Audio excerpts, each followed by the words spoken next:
Part 1. IELTS Practice. Questions 1 to 6. You will hear a telephone conversation about studying abroad. You should answer the questions as you listen because you will not hear the recording a second time. First, you have some time to look at questions 1 to 6.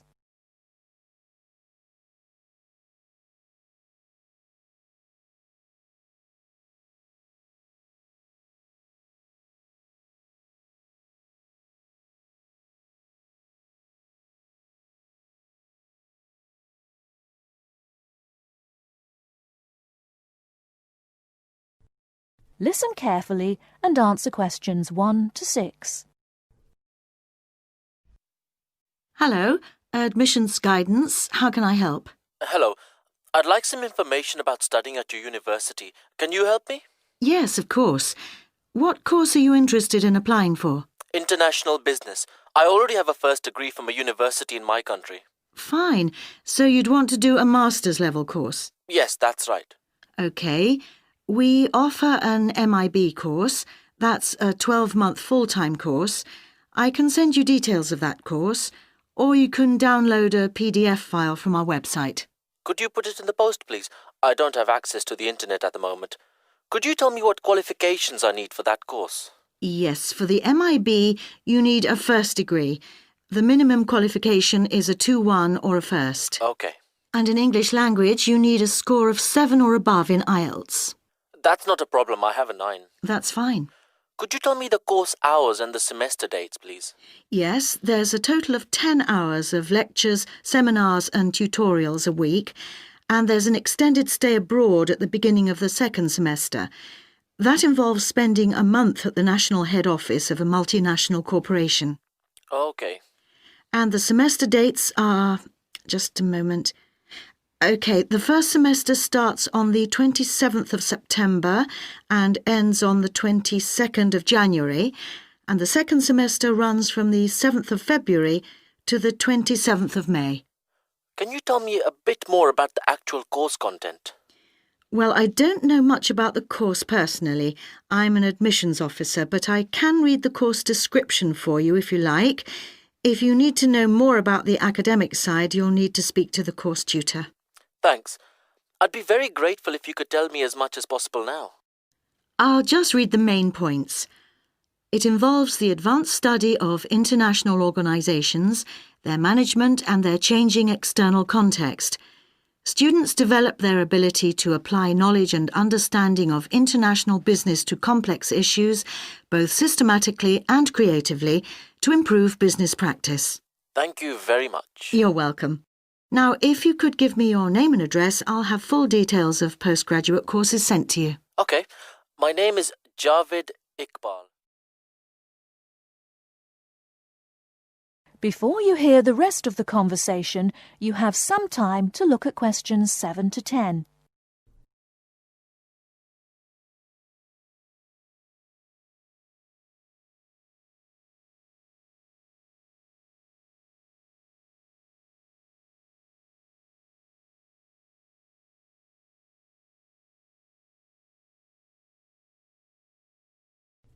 Now listen and answer questions 7 to 10. Okay. My name is Javed Iqbal. That's JAVED-IQBAL.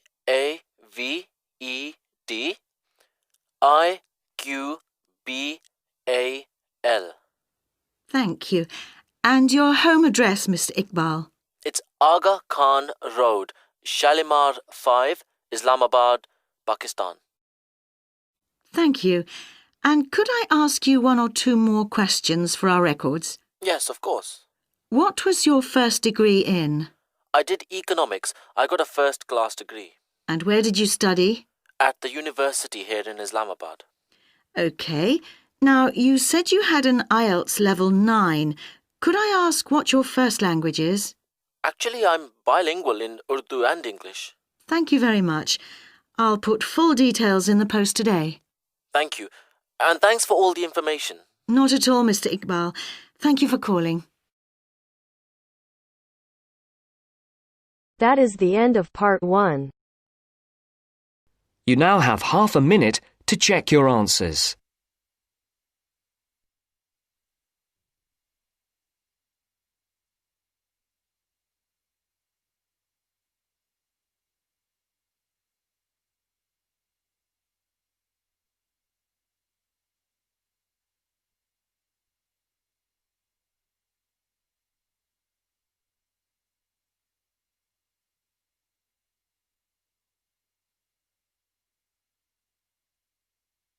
Now turns to Part 2. Part 2. You'll hear two university students discussing a social science lecture they attended. First, look at questions 11 to 14.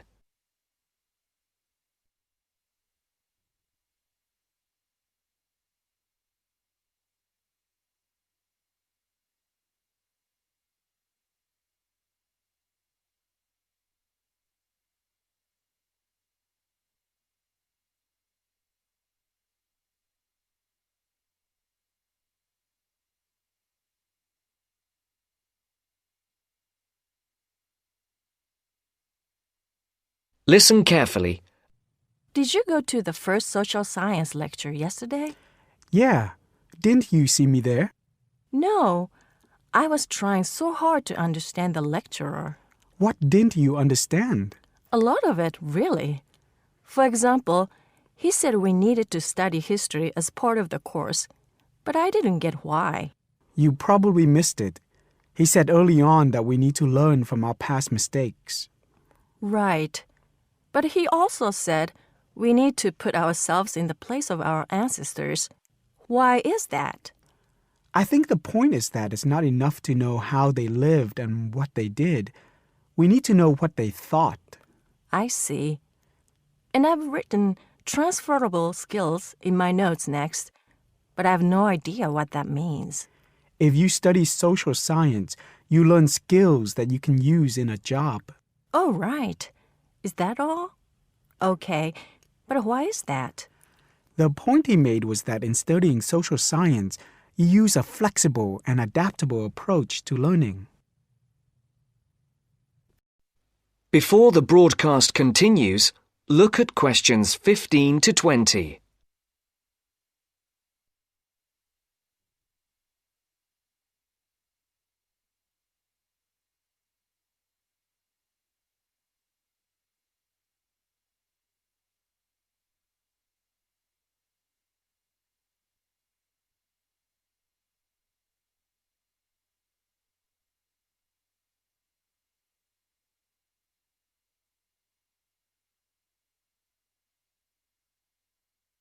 You will now listen to the second part of the talk. He also kept mentioning all the other subjects we will need to study as part of the course. I didn't write them all down, did you? Some of them. I think I can make sense of my notes. The first one was anthropology, which he said would cover prehistory and archaeology as well. Okay.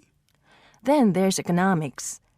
I wrote down that this was not meant to mean that we will spend all our time looking at economic theory, but more that we need to see how humans behave. That's good. I don't think I could handle economic theory. He said something about education too, didn't he? Yeah. He said we'll be looking at how cultural information is handed down from one generation to the next through teaching children. He said we'd be focusing on geography too, but I can't really remember which aspects. Can you? I noted it down, I think. Here we are, yes, particularly in relation to urban planning. It's law that I got confused about. I didn't understand why he linked that to economics. I think he meant that laws affect the way wealth is distributed. That makes sense. Now, what are the science wars?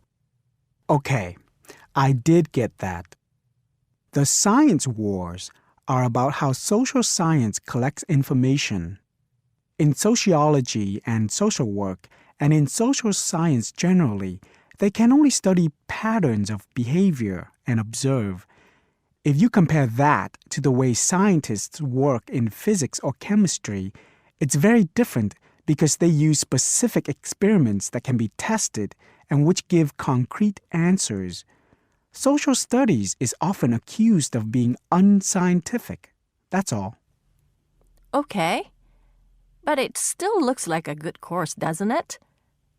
You don't have any regrets, do you? None at all. I'm looking forward to it. That is the end of part 2. You now have half a minute to check your answers.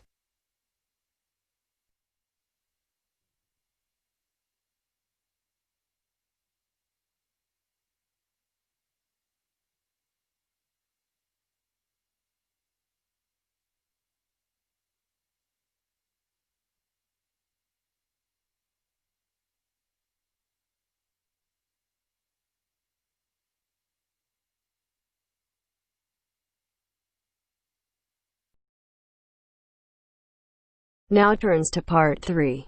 Part 3. You will hear two students, Ramil and Kirsten, discussing presenting a paper at an architecture conference. You now have 30 seconds to read questions 21 to 28.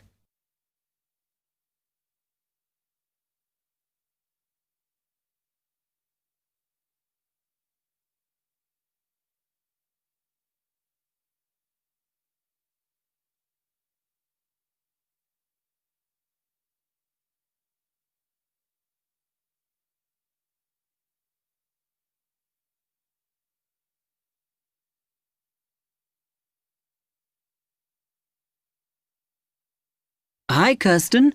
Have you heard about that architecture conference in Oxford at the end of the year? Yeah, I saw the leaflet on the notice board. As it's my final year, I ought to try giving a paper, but I've got no idea how to go about it. Oh, I think you should go for it. I did one last year. It's quite straightforward. First of all, you need to see what the conference themes are. You know, what topics they are covering. You can do that by looking it up on the website. You need to submit a paper that falls into one of the categories they give you. Oh, that may give me some ideas. Then, while you're doing that, you should also have a look at the information on how to submit your paper. The rules, if you like, such as the length. It's important you follow those. I see. And then I suppose the next stage is to start writing it up. I'd like to use it as an opportunity to propose some future work, but I understand it must be based on current work. Still, there's plenty to choose from. It makes sense to do something that I'm more familiar with. Yes, and the other thing is, when you've written it up, then go back and look at your data carefully and make certain that you've presented it in a format that is standard for your subject. Remember, people have to absorb information very quickly while they're listening. Don't make it too complicated. Okay, well, I reckon that'll take me about a month to get that sorted. Then the next thing I have to do, I guess, before I send it off to the conference organizer, is give the whole thing to the events officer so that he can look through it and see if it all makes sense and is okay. Yeah. Remember to warn him that it's en route so he can fit it into his schedule. Oh. Then you're done, really. All you have to do after that is to go through it and sort out any changes you need to make. Then finally, you can submit it. You can do that online. Phew, good. Then I just wait to hear, I suppose. How long does that take? It depends, but usually about 6 weeks. Oh. When you hear if your paper has been accepted, then at that stage, it's worth giving them a list of any technical things you need when you actually give the talk. A screen or video players or that sort of thing. Okay, but that's a long way off. And I know that if my paper is accepted, then at that stage, I have to give them a short text about myself and my academic background so that they can put it in the brochure. Famous at last. Yeah. You now have 15 seconds to read questions 29 to 30.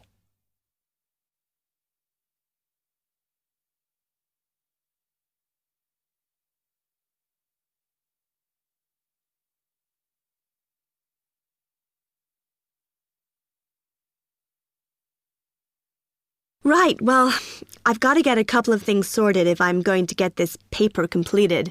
Have you got enough data? Possibly. I'd like to reinforce some of it, though, so I thought I'd send out some more questionnaires.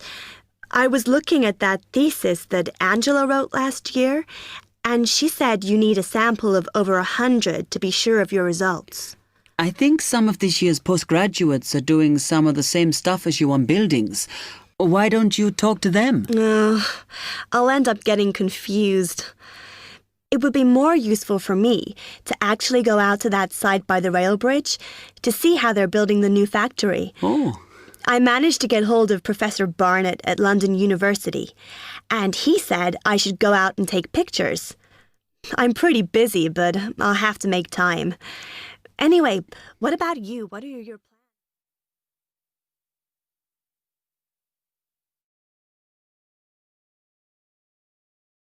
That is the end of part 3. You now have half a minute to check your answers.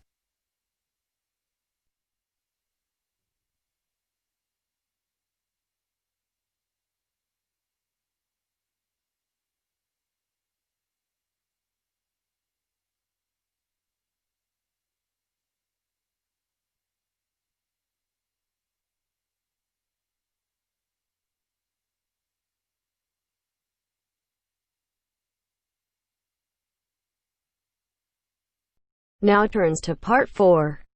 Part 4. Now listen to the second part of the lecture. As you listen, complete the notes below.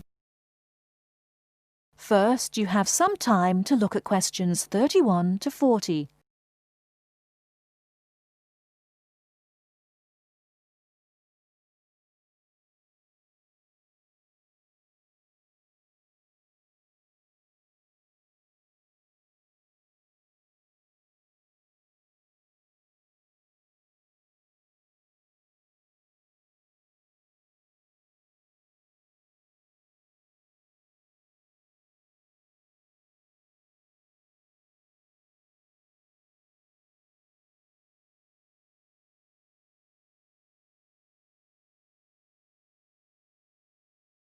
Now listen carefully and answer questions 31 to 40. Many typically American characteristics, individualism, self-reliance, informality, punctuality, and directness, are a result of those values mentioned earlier. Other national traits could also be identified, however. 1. Americans cooperate. Although often competitive, Americans also have a good sense of teamwork and cooperate with others to achieve a goal. 2. Americans are friendly, but in their own way. In general, friendships among Americans tend to be shorter and more casual than friendships among people from other cultures. This has something to do with American mobility and the fact that Americans do not like to be dependent on other people. Americans also tend to compartmentalize friendships, having friends at work, family friends, friends on the softball team, etc. 3. Americans ask a lot of questions, some of which may to you seem pointless, uninformed, or elementary. Someone you have just met may ask you very personal questions. No impertinence is intended. The questions usually grow out of a genuine interest. 4. Americans tend to be internationally naive. Many Americans are not very knowledgeable about international geography or world affairs. They may ask uninformed questions about current events and may display ignorance of world geography. Because the US is not surrounded by many other nations, some Americans tend to ignore the world. 5. Silence makes Americans nervous. Americans are not comfortable with silence. They would rather talk about the weather than deal with silence in a conversation. 6. Americans are open and usually eager to explain. If you do not understand certain behavior or want to know what makes Americans tick, do not hesitate to ask questions. Just as values and traits differ somewhat from one culture to another, so do the personal habits associated with good manners and courtesy. While very often there does not seem to be any particular reason why a particular way of doing something is considered good manners, observing these cultural rules will make Americans more comfortable with you, and therefore you with them. It is, of course, impossible to cover all the possibilities here. If you are unsure in a situation, just ask. Americans like to be helpful. 1. Queuing up or lining up is essential. Courtesy requires that you do not push from behind, stand next to the person being helped, or cut into a line. If you should accidentally bump someone, you should say, "Excuse me." 2. Americans blow their noses into a tissue. Spitting, clearing phlegm, or sniffing as from a cold are considered rude. 3. It is considered poor manners to slurp, chew noisily, or open your mouth while chewing. 4. Questions are seen as a good way of getting acquainted, but questions about a person's age, financial affairs, cost of clothing or personal belongings, religious affiliations and sex life are considered too personal for questioning, except between very close friends. 5.